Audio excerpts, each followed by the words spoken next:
Welcome back to commerce fellow classes. तो आज हम लॉ के एक ऐसे टॉपिक को पढ़ेंगे जो आपकी पॉकेट में रखे कैश जितना ही इंपॉर्टेंट है। जी हाँ, बिल्कुल सही सुना आपने। क्या आपने कभी ऐसा सोचा है कि एक पेपर का टुकड़ा कैश की जगह कैसे ले लेता है? तो आज हम बात करेंगे नेगोशिएबल इंस्ट्रूमेंट की। तो चलिए स्टार्ट करते हैं। तो ये सबसे पहली बात कि आया कब, ये 1881 में आया है। ये डेट आपको याद करना है, एग्जाम में आपसे पूछे जाते हैं। अब बात करते हैं कि नेगोशिएबल इंस्ट्रूमेंट होता क्या है। तो देखिए, नेगोशिएबल का मतलब होता है ट्रांसफरेबल और इंस्ट्रूमेंट का मतलब होता है रिटन डॉक्यूमेंट। तो सेक्शन 13 क्या कहता है?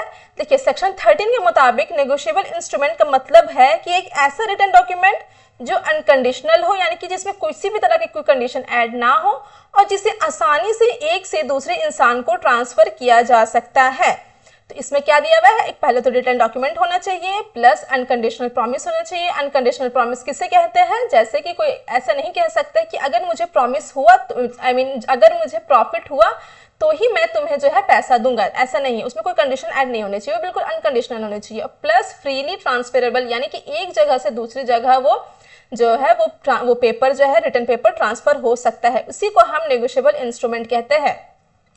तो ठीक है, इसमें क्या लिखा हुआ है? Think of is at a safe legal substitute for carrying पैस ऑफ कैश, यानी कि बहुत ज्यादा कैश में अगर अमाउंट लेके जा रहे हैं तो कैश में कैरी करना मुश्किल होता है, उसकी जगह पे आप नेगोशिएबल इंस्ट्रूमेंट को कैरी कर सकते हैं जो आपको सेम अमाउंट ऑफ वैल्यू ही देगा। ठीक है, तो इसका लीगल डेफिनेशन देख लेते हैं क्या है। एक नेगोशिएबल इंस्ट्रूमेंट ये एक रिटन डॉक्यूमेंट होता है जो गारंटी देता है payment of a specific amount of money. ठीक है, यानी कि वो गारंटी देता है कि मैं इतने अमाउंट का जो है पेमेंट करूंगा, आइदर ऑन डिमांड, चाहे तो ऑन डिमांड हो या फिर फिक्स्ड फ्यूचर डेट, यानी कि किसी फ्यूचर डेट में भी वो पेमेंट हो सकता है। और वो ट्रांसफरेबल होता है एक पर्सन से दूसरे पर्सन में। ठीक है, according to negotiable instrument act 1881 section 13 क्या कहता है? A negotiable instrument means a promissory note, यानी देखिए इसमें तीन चीजें आती है। ठीक है, नेगोशिएबल इंस्ट्रूमेंट में तीन चीजें आती है। एक आती है प्रॉमिसरी नोट, दूसरा आता है बिल ऑफ एक्सचेंज और तीसरा आता है चेक। पेएबल और आइदर टू ऑर्डर, या चाहे तो ऑर्डर में हो चाहे तो बेयरर में हो। ठीक है, तो आई होप ये आपको बहुत अच्छे से समझ में आ गया है। अब इसके कुछ कैरेक्टरिस्टिक्स देख लेते हैं जो कि एग्जाम पॉइंट ऑफ व्यू से बहुत इंपॉर्टेंट है। तो सबसे पहले क्या आता है? इजिली ट्रांसफरेबल, यानी कि एक जगह से दूसरी जगह ये बहुत इजिली ट्रांसफरेबल हो सकता है, हो जाता है। पहला इसमें क्या आता है? चाहे दो टाइप्स का इसका वे है, एक होता है डिलीवरी और दूसरा होता है इंडोर्समेंट प्लस डिलीवरी। इंडोर्समेंट किसे कहते हैं? जो भी नेगोशिएबल इंस्ट्रूमेंट में ना साइन करके राइट्स दूसरे को दे देते हैं उसे ही इंडोर्समेंट कहते हैं। ठीक है, ये कैश की तरह जो है ना वो सर्कुलेट हो जाता है। जैसे कि चेक जो है वो आपके नाम है, अब आप किसी और को भी दे सकते हैं, तो ये एक जगह से दूसरी जगह बहुत इसलिए ट्रांसफर हो जाता है।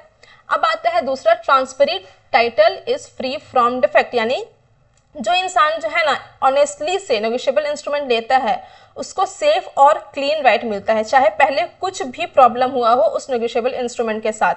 अगर पहले किसी ने गलत तरीके से इंस्ट्रूमेंट लिया था, फिर भी अगर आपने गुड फेथ में लिया है विदाउट नोइंग प्रॉब्लम, तो आपका जो राइट है वो सेफ है। फॉर एग्जाम्पल, मानिए यहाँ पे दो पर्सन है। ठीक है, एक है ढोलू, दूसरा है भोलू। ढोलू ने ना चेक चोरी करके लिया था, ठीक है, और वो चेक को ना भोलू को ट्रांसफर कर दिया। अब भोलू को तो पता नहीं है कि उसकी नीयत क्या है, वो फ्रॉड से कर रहा है या फिर ऑनेस्टली से उसको दे रहा है चेक या फिर फ्रॉड से दे रहा है। भोलू किस चीज की अवेयरनेस नहीं है। तो यहाँ पे लॉ जो है वो भोलू को प्रोटेक्ट करेगा, किसी भी तरह को उसको हार्म पहुंचाने के लिए नहीं देगा। तो ऑनेस्ट बायर जो है वो हमेशा ही प्रोटेक्ट रहता है इसमें नेगोशिएबल इंस्ट्रूमेंट में। ठीक है, अब क्या है third point?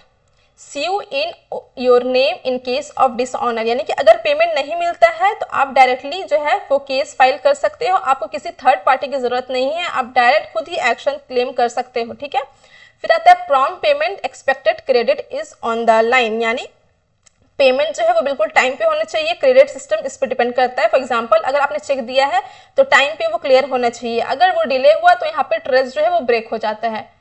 No notice of transfer needed for the debtor, देखिए नेगोशिएबल इंस्ट्रूमेंट ट्रांसफर करते टाइम डेटर को बताना जरूरी नहीं होता है। इसको हम एक एग्जांपल से समझते हैं। मान लीजिए यहाँ पे तीन पर्सन है, एक हो गया ढोलू, एक हो गया भोलू, एक और है कालिया। ठीक है, अब ढोलू को ना भोलू से 10,000 रुपया लेना था, ठीक, और कालिया को ढोलू से 10,000 रुपया लेना था। ठीक, अब जो ढोलू है वो भोलू को कहता है कि तुम मेरे बदले ना डायरेक्ट कालिया को ही पैसा देना, क्योंकि मेरा पैसा उसे बकाया है। तो अगर भोलू कालिया को पैसा दे देता है तो उसको वापस से भोलू को बताने की जरूरत नहीं कि मैंने तुम्हारा पैसा उसको दे दिया है, ठीक है। तो यहाँ पे डेटर को बताने की जरूरत नहीं होती है।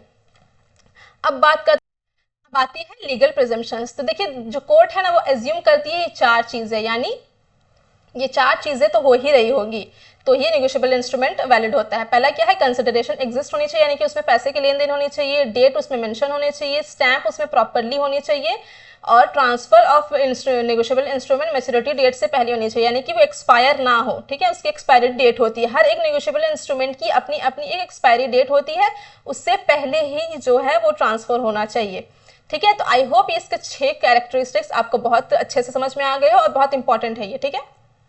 अब बात करते हैं एक क्विज की। तो यहाँ क्या है, अ वर्बल प्रॉमिस टू पे someone $100 is a valid negotiable instrument under the act 1881। तो देखिए यहाँ पे हमने सिर्फ और सिर्फ वर्बल में प्रॉमिस किया है कि मैं तुम्हें $100 दूंगा, तो क्या यह वैलिड है? जी नहीं, यहाँ पे रिटर्न भी होना चाहिए, यानी नेगोशिएबल इंस्ट्रूमेंट में रिटर्न प्लस वर्बल दोनों ही मेंशन होने चाहिए, तो ही वो जो नेगोशिएबल इंस्ट्रूमेंट है वो वैलिड होता है, ठीक है। अब बात करते हैं द बिग 3 स्टैट्यूटरी इंस्ट्रूमेंट की, यानी कि इसके मोस्ट इंपॉर्टेंट 3 टाइप्स की नेगोशिएबल इंस्ट्रूमेंट की। सबसे पहले क्या आती है, प्रॉमिसरी नोट, सेक्शन 4 में आता है। इसका सेक्शन आपको बहुत अच्छे से याद करना है, आपका नेट के एग्जाम में तो हमेशा इसका सेक्शन पूछे जाते हैं। तो देखिए प्रॉमिसरी नोट क्या होता है, इस टाइप का जो यहाँ पे है ना, ये जो है एक दिया हुआ है उसका एक सैंपल प्रॉमिसरी नोट इसी टाइप की होती है, ठीक है। तो एक रिटर्न प्रॉमिस होता है जिसमें एक पर्सन है दूसरे पर्सन को पैसा देने का वादा करता है, ठीक है। इसमें 2 पार्टीज इन्वॉल्व होती है, एक होता है मेकर, एक होता है पेई। मेकर कौन होता है, जो प्रॉमिस करता है कि मैं तुम्हें पैसा दूंगा, और पेई वो होती है जिसे पैसा जो है वो रिसीव होता है, जिसे पैसा मिलता है, ठीक है। तो इसमें क्या होता है, आई प्रॉमिस टू पे यू, यानी कि मेकर प्रॉमिस करता है आई प्रॉमिस टू पे यू, पे को, ठीक है।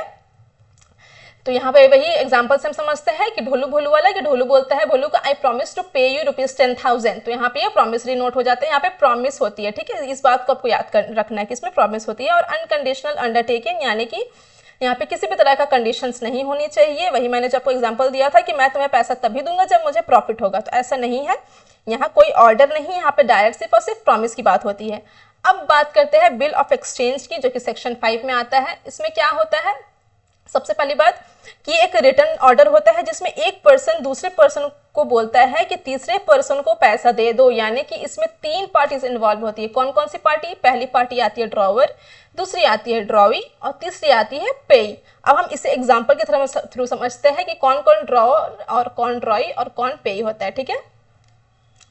अब देखिए, मान लीजिए इसमें 2 बंदे हैं, ढोलू भोलू और कालिया, ठीक है। अब जो ढोलू है ना वो भोलू को बोलता है कि तुम ना कालिया को 10,000 रुपया दे देना, ठीक है। ये इसको बोला, ये इसको 10,000 रुपया देगा, ठीक।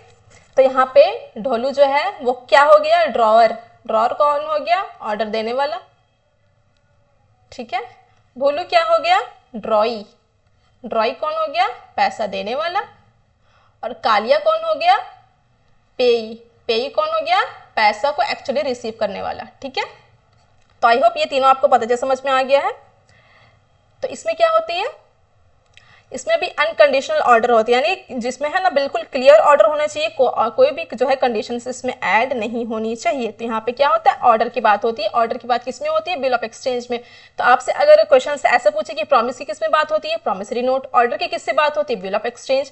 अब बात करते हैं कि चेक क्या कहता है। हमारा जो चेक आता है सेक्शन 6 में आता है, ये क्या होता है, देखिए चेक ना एक स्पेशल टाइप का बिल ऑफ एक्सचेंज है जो बैंक को दिया जाता है। तो यहाँ पे याद रखने वाली बात क्या है कि यहाँ पे सिर्फ और सिर्फ बैंक ही इन्वॉल्व होता है, ये किसी अदर पर्सन जो इसमें इन्वॉल्व नहीं होता है। यहाँ पे जो ड्रॉई के नाम पे सिर्फ और सिर्फ बैंक होती है, ठीक है।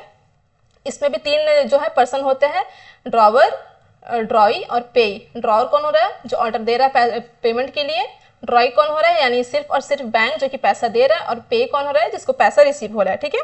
तो यहाँ पे एक लाइन क्या हो सकता है, I order my bank to pay him, यानी ड्रॉवर कहता है I order my bank to pay, ठीक है, अमाउंट। तो यहाँ पे क्या होता है, एग्जांपल हम ऐसे समझते हैं कि आप चेक लिखते हो, बैंक को बोल रहे हो कि इस पर्सन को जो है वो पैसा दे दो। तो इसमें क्या होता है, ये हमेशा ऑलवेज ऑन डिमांड, यानी कि हमेशा ये डिमांड पे होता है। आप जब मांगोगे वहां से बैंक से पैसा तो ही आपको मिलेगा, और इसमें सिर्फ और स्पेसिफाइड बैंकर इसमें इन्वॉल्व होता है, यानी कि सिर्फ इसमें जो है वो बैंक के थ्रू ही पेमेंट होता है, ठीक है। किसी और को ऑर्डर यहाँ पे नहीं दिया जा सकता है। तो चेक क्या हो गया, bill of exchange plus bank compulsory इसमें होता है, ठीक है, ये आपको अच्छे से याद रखना है। तो इसमें ना कुछ कंडीशन एसेंशियल्स आते हैं, और ये एसेंशियल्स बहुत बहुत बहुत इंपॉर्टेंट है। जितना भी आपको स्टार मार्क लगाना है लगा लीजिए, आपके ग्रेजुएशंस में भी पूछे जाते हैं, आपका थ्योरी में, और आपका यूजीसी नेट में तो ये पूछे ही जाते हैं। तो क्या होता है, प्रॉमिसरी नोट में क्या क्या होने ही चाहिए तो ही वो वैलिड होता है। सबसे पहली बात, वो रिटन इंस्ट्रूमेंट होने चाहिए कि always be written oral promise is not valid, ठीक है। इसमें अनकंडीशनल प्रॉमिस होनी चाहिए, किसी भी तरह की कंडीशंस ऐड नहीं होनी चाहिए। साइन बाय द मेकर, यानी कि जिसने वो प्रॉमिसरी नोट जो है वो इशू कर रहा है उसका जो है प्रॉपर साइन होना चाहिए। Certain sum of money, the amount to be paid must be fixed and definite, यानी जो भी हम अमाउंट पे कर रहे हैं वो बिल्कुल फिक्स होनी चाहिए और अच्छे से क्लियरली वहां पर डिफाइन होना चाहिए, ठीक है। पे must be certain, the person who will receive the money must be clearly identified, यानी कि जिसको हम पैसा दे रहे हैं यानी कि पे, वो उसका जो नाम है वो अच्छे से मेंशन होनी चाहिए। 6 में क्या आता है, only payment should be in money not in goods और सर्विस, यानी कि जो पेमेंट है वो सिर्फ और सिर्फ मनी में होनी चाहिए, यहाँ पे कोई किसी भी तरह के गुड्स या फिर सर्विस इसमें इन्वॉल्व नहीं होंगी। It must be properly stamped as per law, यानी कि जो भी नेगोशिएबल प्रॉमिसरी नोट है उसमें प्रॉपर स्टैम्प होना चाहिए, otherwise it is not valid. It can be payable either on demand और आफ्टर ए स्पेसिफिक पीरियड, या चाहे तो वो डिमांड में हो सकता है, चाहे तो कुछ टाइम के बाद भी हो सकता है। और इसका मोस्ट इंपॉर्टेंट जो है आपका लिमिटेशन पीरियड, आपको बहुत अच्छे से इसको याद करना है कि है 3 ईयर्स, ठीक है। इसका लिमिटेशन पीरियड जो है वो 3 ईयर्स है, ठीक है। अब बात करते हैं हम essential of bill of exchange की, कि बिल ऑफ एक्सचेंज में क्या क्या एसेंशियल होते हैं। इसमें भी वही सेम है कि उसमें भी रिटर्न होनी चाहिए। It contain an order to pay not a request, इसमें ऑर्डर होना चाहिए, किसी तरह का रिक्वेस्ट या फिर प्रॉमिस इसमें नहीं चलेगा। विदाउट एनी कंडीशन, इसमें 3 पार्टीज इन्वॉल्व होती है, drawer who gives the order, drawee who page the amount and पेई हु रिसीव्स द पेमेंट, ठीक है। ये सब मैंने आपको अच्छे से बता दिया है। ड्रॉवर जो है वो साइन करना चाहिए उस बिल में, ड्रॉवर का उसमें साइन होना चाहिए। अमाउंट मस्ट बी क्लियर और फिक्स और क्लियर दोनों होना चाहिए। Only payment should be in money में होना चाहिए, किसी भी तरह का जो है उसमें पेमेंट गुड्स के थ्रू इसमें किसी भी तरह का पेमेंट नहीं होगा, सिर्फ और मनी के थ्रू ही ये पेमेंट होगा। It must be mention the time of payment और पेबल ऑन डिमांड, यानी कि कब वो पेमेंट होगा वो भी मेंशन होना चाहिए और पेबल ऑन डिमांड होगा वो भी मेंशन होना चाहिए। तो अब बात करते हैं एसेंशियल ऑफ चेक्स की, चेक्स की क्या क्या जो है वो एसेंशियल होती है। सबसे पहली बात, रिटर्न होना चाहिए, अनकंडीशनल होने चाहिए। जो चेक है वो हमेशा जो है बैंक के थ्रू ही ड्रॉ किया जा सकता है। 3 पार्टीज इन्वॉल्व होती है, कौन, ड्रॉवर जिसका अकाउंट होता है, ड्रॉवी जो बैंक जो उसको पेमेंट करता है, पेई जिससे वो पेमेंट जो है वो रिसीव होता है। साइन बाय ड्रॉई, यानी कि बैंक के थ्रू उसमें साइन होना चाहिए। The amount must be mention. Cheque is always payable on demand, यानी कि यहाँ पे ऑन डिमांड में सिर्फ और सिर्फ पेमेंट होती है। डेट मस्ट बी मेंशन, यानी कि चेक में वो डेट भी मेंशन होना चाहिए। तो आई होप ये आपको एसेंशियल्स तीनों की बहुत इंपॉर्टेंट है, अच्छे से क्लियर है। अब बात करते हैं हम नेक्स्ट टॉपिक की। अब बात करते हैं deep drive open versus cross cheque. देखिए चेक भी ना आपके 2 तरीके के होते हैं, ठीक है। सबसे एक आती है ओपन चेक, दूसरा आता है आपका क्रॉस चेक। तो ओपन चेक क्या होता है, देखिए ओपन चेक का मतलब होता है ना, चेक पे कोई क्रॉसिंग लाइन नहीं होती, यानी कि ना चेक पे इस टाइप का ना कोई पैरेलल लाइन नहीं होती है वहां पे, ठीक है। तो इसीलिए बैंक इसे जो है ना कैश जो एज अ ट्रेड करते हैं, यानी कि इसका एक एग्जाम्पल समझते हैं। मान लीजिए वही ढोलू भोलू का एग्जाम्पल लेते हैं हम। ढोलू है और एक भोलू है, ठीक है। ढोलू ने भोलू को 10,000 का चेक दिया है, ठीक है। और जो भोलू है वो बैंक गया और डायरेक्टली जो है वो चेक दे करके कैश जो है अपने पास ले लिया। तो यहाँ पे प्रॉब्लम क्या आती है ना, कि अगर मान लीजिए कि ढोलू से वो चेक गिर गया और किसी और के हाथों वो लग गया, तो जिस बंदे के हाथ में वो लगा है तो वो भी वो 10,000 का अमाउंट निकाल सकता है। तो यहाँ पे रिस्क इसी की बात की है, यानी कि यहाँ पे आप देख भी सकते हैं लिखा हुआ है हाई रिस्क, यानी कि जहाँ पे जल्दी तो काम हो जाता है, आपको कैश तो तुरंत मिल जाएगा, लेकिन इसमें रिस्क इन्वॉल्व होता है अगर वो चेक जो है वो खो गया। अब बात करते हैं क्रॉस चेक की। तो चेक के ऊपर ना इस टाइप का 2 पैरेलल लाइन होगा, देखिए जो ये पैरेलल लाइन लिखा हुआ है बना हुआ है ना, इसी टाइप का 2 पैरेलल लाइन रहेगा आपका क्रॉस चेक में। जो ट्रांसवर्स लाइन है ना, payment must be go through a bank account. तो इसमें क्या होता है कि आपको कैश नहीं मिलेगा, आपका जो है ना बैंक में जाइएगा वो चेक लेकर के, तो डायरेक्ट आपके अकाउंट में वो पैसा ट्रांसफर होगा, ठीक है। तो फॉर एग्जाम्पल इसमें भी हम एग्जाम्पल देख लेते हैं, ये ढोलू भोलू वाला। ठीक है।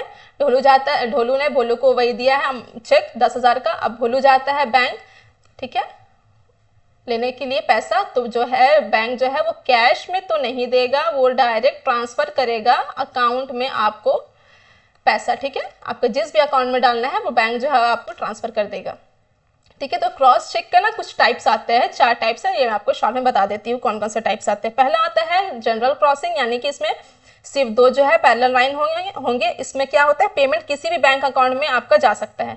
फिर आता है स्पेशल क्रॉसिंग, इसमें क्या होता है कि इसमें ना बैंक का जो नेम है वो मेंशन होता है। अगर आपका चेक में बैंक का नेम मेंशन है कि SBI में ही आपका जाएगा, तो आपका SBI का जो अकाउंट है उसमें ही सिर्फ और सिर्फ पेमेंट जाएगा।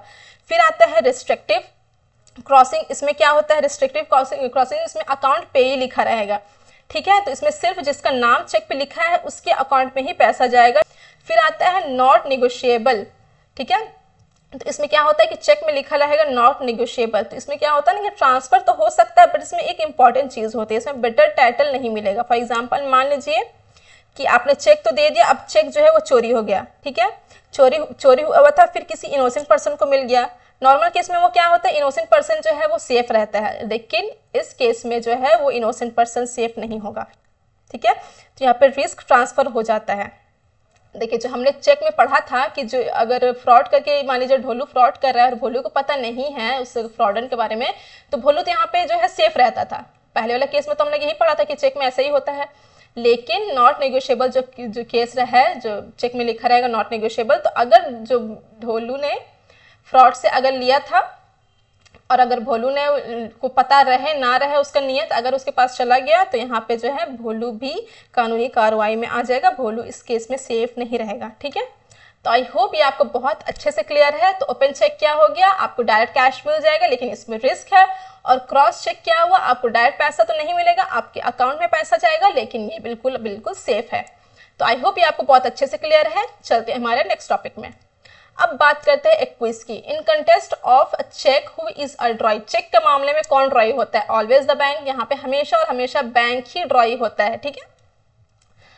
अब बात करते हैं हाउ डिड दे मूव, यानी कि नेगोशिएबल इंस्ट्रूमेंट मूव होता कैसे है। तो नेगोशिएबल क्या होता है, ओनरशिप ट्रांसफर करना, मतलब जो पेपर है इंस्ट्रूमेंट का उसका हक एक से दूसरे पर्सन को देना, ठीक है। तो इसमें ना 2 टाइप्स के इंस्ट्रूमेंट होते हैं। पहला आता है आपका बियरर इंस्ट्रूमेंट, इसमें क्या होता है जिसके पास पेपर है वही ओनर है। जैसे अगर मेरे पास नेगोशिएबल इंस्ट्रूमेंट का पेपर है तो मैं ही इसमें ओनर हूँ, ठीक है। तो इसमें क्या होता है, ट्रांसफर कैसे होता है, सिर्फ और सिर्फ डिलीवरी से ही इसमें ट्रांसफर होता है, मतलब कि इसमें हैंड टू हैंड ट्रांसफर किया जाता है। इसमें किसी भी तरह का ना साइन की जरूरत नहीं होती। अगर नेगोशिएबल इंस्ट्रूमेंट में किसी भी तरह की साइन की जरूरत नहीं होती। मान लीजिए ढोलू ने जो है वो चेक भोलू के दिया है, तो यहाँ पे भोलू जो है वो ओनर हो गया, लेकिन ढोलू ने किसी तरह का उसमें साइन जो है वो नहीं किया है। ये सुपर ईजी होता है बट रिस्की। तो यहाँ पे लिखा हुआ भी आपका सुपर इजी बट रिस्की। अब दूसरा क्या आता है, ऑर्डर इंस्ट्रूमेंट। इसमें क्या होता है, स्पेसिफिक पर्सन का जो है वो नाम लिखा होता है कि किससे हम जो है वो चेक दे रहे हैं, तो ठीक है। इसमें इंडोर्समेंट प्लस डिलीवरी दोनों इंक्लूड होते हैं। सेक्शन 48 में आता है, मतलब जो भी चेक होती है ना, मान लीजिए चेक है, चेक के पीछे में ना साइन, देखिए यहाँ पे है ना, चेक के पीछे में साइन करके दे देगा, ठीक है। तो फिर उसे जो है डिलीवरी कर दिया जाएगा। तो इसमें क्या होता है, मान लीजिए फॉर एग्जांपल ढोलू ने चेक के पीछे साइन करके भोलू को दे दिया, अब जो है भोलू ओनर हो गया है, तो इसमें सिर्फ देने से काम नहीं चलेगा, साइन भी जरूरी है। तो ये थोड़ा सेफ होता है, ठीक है, और इसमें जो है इसमें रिस्की होता है। ये आपको बहुत अच्छे से क्लियर है। अब बात करते हैं मोस्ट इंपॉर्टेंट बात, holder versus holder in due course. ये क्या होता है, देखिए होल्डर क्या होता है, सबसे पहली बार सेक्शन 9 में ये आता है, legally entitled to possess the instrument and receive money. यानी जो इंसान जो है उसके पास इंस्ट्रूमेंट है, जैसे कि चेक, बिल, प्रॉमिसरी नोट, उसका लीगल ओनर है और पैसा लेने का राइट रखता है। यानी कि मान लीजिए मैं होल्डर हूँ और मेरे पास कोई चेक, बिल या प्रॉमिसरी नोट है और मैं ही इसका लीगल ओनर बन जाती हूँ और मुझे वो पैसे लेने का राइट हो जाता है। तो इसमें समझने वाली बात यह है कि जिसके पास चेक चला गया वही उसका ओनर बन जाता है, ठीक है। तो मान लीजिए फॉर एग्जांपल ए, बी और सी, इसमें 3 जो है पर्सन इंक्लूड है। ए ने चेक बी को दिया, बी ने फिर सी को ट्रांसफर कर दिया, तो सी यहाँ पे क्या हो गया, होल्डर हो गया, ठीक है। अब दूसरी बात आती है HIDC, यानी कि होल्डर इन ड्यू कोर्स। देखिए इसको ना लॉ बहुत ज्यादा प्रोटेक्ट करता है, इसके पास बहुत सारी स्पेशल पावरफुल होल्डर होता है, ठीक है। इसको लॉ जो है एक्स्ट्रा प्रोटेक्शन देता है। तो इसमें क्या क्या होता है, देखिए मान लीजिए ढोलू ने ना भोलू को चेक दिया है, तो इसमें 3 कंडीशंस होती है। HIDC ऐसे ही नहीं बन जाते, इसमें 3 कंडीशंस होती है। ढोलू ने भोलू को चेक दिया, ठीक है, अब चेक चला गया भोलू के पास, अब उसको ना ये तीनों कंडीशंस पहली बार चेक करनी है। क्या है? For valuable consideration you paid for it, यानी कि ढोलू ने भोलू को पैसे दिए हैं, इफ हाँ तो ये कंडीशन पास करता है। अगर ढोलू ने वो पैसे उसको एज ए गिफ्ट दिया है तो यहाँ पे जो है वो कंडीशंस फुलफिल नहीं होगी, ठीक है। अब बात करते हैं बिफोर मेच्योरिटी।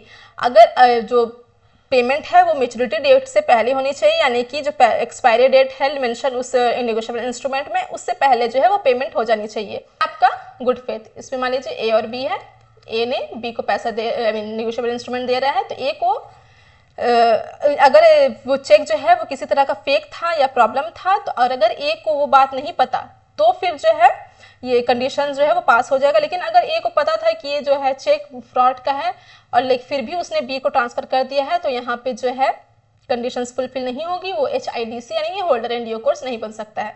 तो आई होप ये दोनों का आपका डिफरेंस बहुत अच्छे से समझ में आ गया है। होल्डर क्या हो गया है? होल्डर वो होता है जिसके पास चेक है, उसको होल्डर कहते हैं। और HIDC क्या होता है? HIDC वो होता है इसके पास बहुत ज़्यादा पावरफुल होते हैं, स्पेशल पावरफुल होल्डर होता है, उसके पास ये 3 जो है वो कंडीशंस होती है और इसको लॉ जो है वो बहुत प्रोटेक्ट करता है। तो आई होप ये आपको बहुत अच्छे से समझ में आ गया है। तो देखिए इसका कुछ सुपर पावर्स जो है वो भी HIDC का दिया हुआ है, ये भी बहुत इंपॉर्टेंट है, इसे हम 1 बाय 1 देखते हैं। क्या है?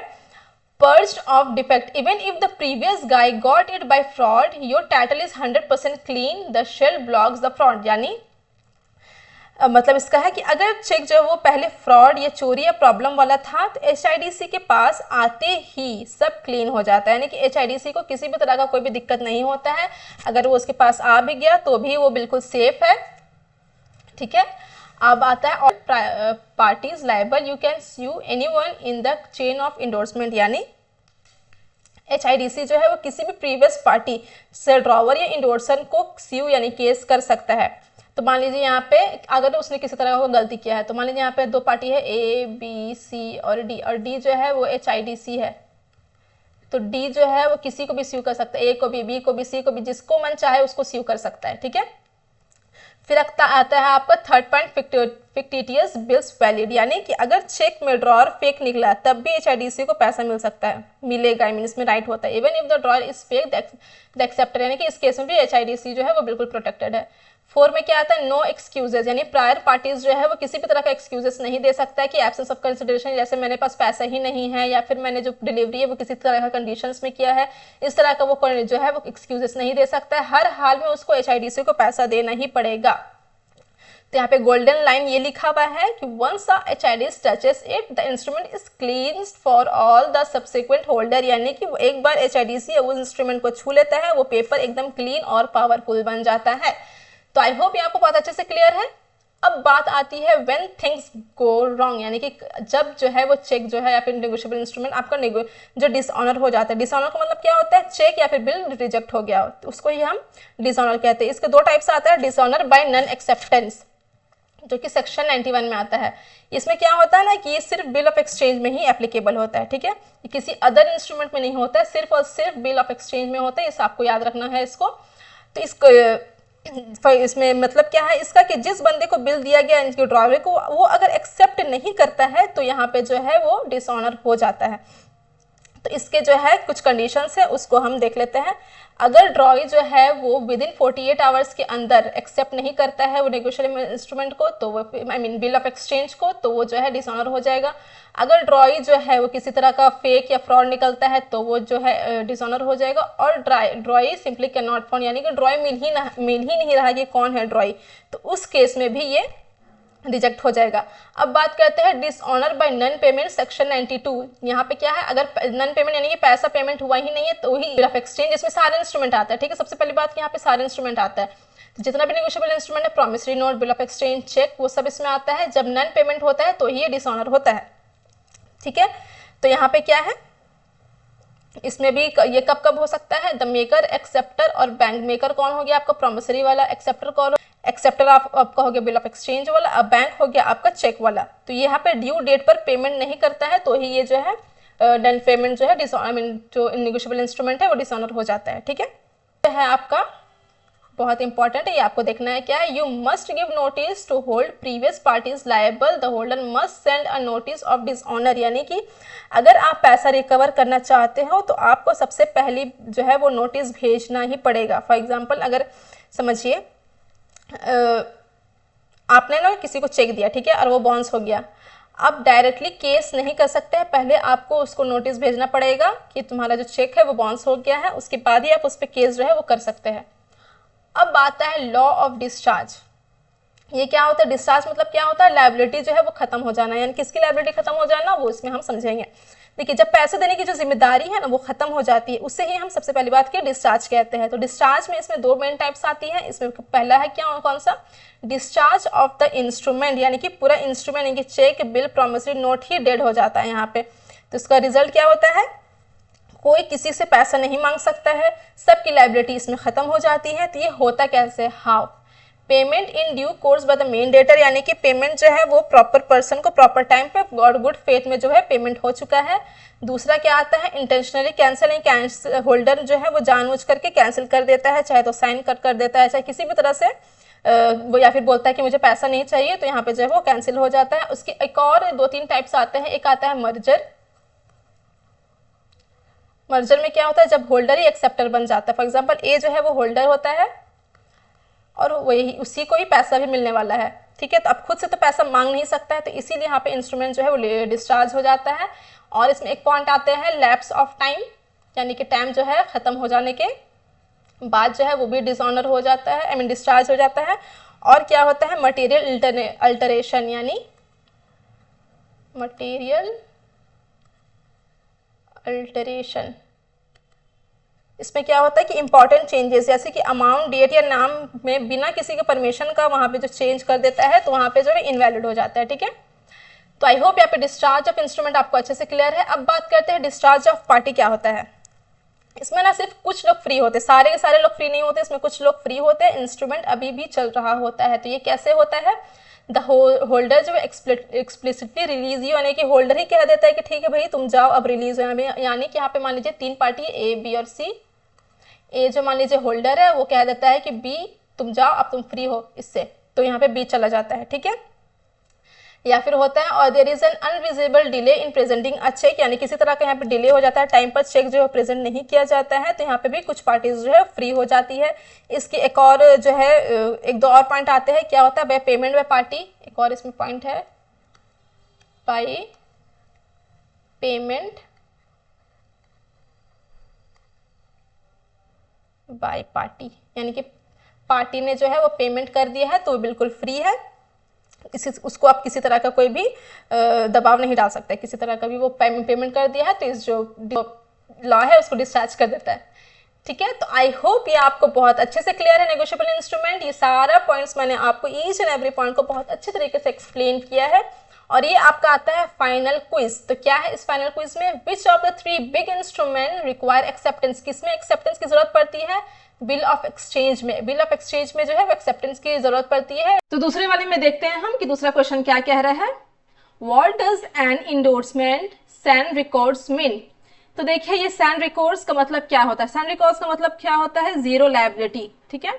तो ये टॉपिक को मैं थोड़ा आपको समझा देती हूँ। देखिए सैन रिकॉर्ड्स का मतलब होता है कि विदाउट लायबिलिटी, यानी कि बिना जिम्मेदारी के। तो जब कोई इंडोर्सर क्या होता है, मैंने आपको बताया था कि जो पर्सन इंस्ट्रूमेंट के पीछे साइन करके उससे किसी और को ट्रांसफर कर देता है, उसे ही हम इंडोर्सर कहते हैं। तो जब कोई इंडोर्सर इंस्ट्रूमेंट जैसे बिल या चेक को किसी और को ट्रांसफर करता है और उसमें सैन रिकॉर्ड्स लिख देता है, ठीक है, तो वो तो इसका मतलब ये होता है कि वो सिर्फ जो है ट्रांसफर कर रहा है वो इंस्ट्रूमेंट को, लेकिन जिम्मेदारी नहीं ले रहा है। अगर हम इसे सिंपल वर्ड में समझे तो इंडोर्सर बोल रहा है यहाँ पे कि मैं ये इंस्ट्रूमेंट तो दे रहा हूं, लेकिन अगर ये बाउंस या डिसऑनर हो गया तो मुझे आकर के मत पकड़ना। तो इसे एक हम एग्जाम्पल से समझते हैं कि मान लीजिए यहाँ पे तीन पर्सन है, ए, बी और सी। ए ने बी को एक बिल इंडोर्स किया, ठीक है, और लिख दिया उसमें सैन रिकॉर्ड्स, ठीक है, उस बिल में जो है सैन रिकॉर्ड्स लिख दिया। ठीक। अब बी ने उस बिल को सी को ट्रांसफर कर दिया, ठीक है। तो अगर जो है बिल डिसऑनर हो जाता है तो सी जो है ए से पैसा डिमांड नहीं कर सकता है। क्यों नहीं कर सकता है? क्योंकि ए ने तो अपने पहले ही पल्ला झाड़ लिया ये लिख करके सैन रिकॉर्ड्स। तो यहाँ पे ए को किसी तरह का कोई भी लायबिलिटी नहीं होगी, जीरो लायबिलिटी होती है अगर बिल जो है वो डिसऑनर हो जाता है या फिर किसी वजह से वो बाउंस हो जाता है, ठीक है। तो आई होप ये टॉपिक आपको अच्छे से समझ में आ गया है। अब बात करते हैं सेकंड टॉपिक की। Last, who acquires an instrument before maturity for value और इन गुड फेथ। तो किससे होता है ऐसा? तो इसमें होता है holder in due course, the one with clean title, जिसको लॉ जो है वो सब तरफ से प्रोटेक्शन करती है। तो आई होप आपको ये सेशन बहुत अच्छा लगा हो, आपने एंजॉय किया हो और आपको हर एक टॉपिक को अच्छे से समझ में आया हो। तो वीडियो कैसा लगा कमेंट सेक्शन में ज़रूर बताएं। अगर किसी तरह का कोई प्रॉब्लम है तो आप मुझे मेरे इंस्टाग्राम में जो है कनेक्ट होकर के पूछ सकते हैं। और अगर वीडियो पसंद आया तो अपने दोस्तों के साथ ज़रूर शेयर करिए, लाइक करिए और ऐसे ही अपकमिंग वीडियोज़ के लिए इस चैनल को सब्सक्राइब करिए। मिलते हैं नेक्स्ट वीडियो में, तब तक के लिए take care and have a good day.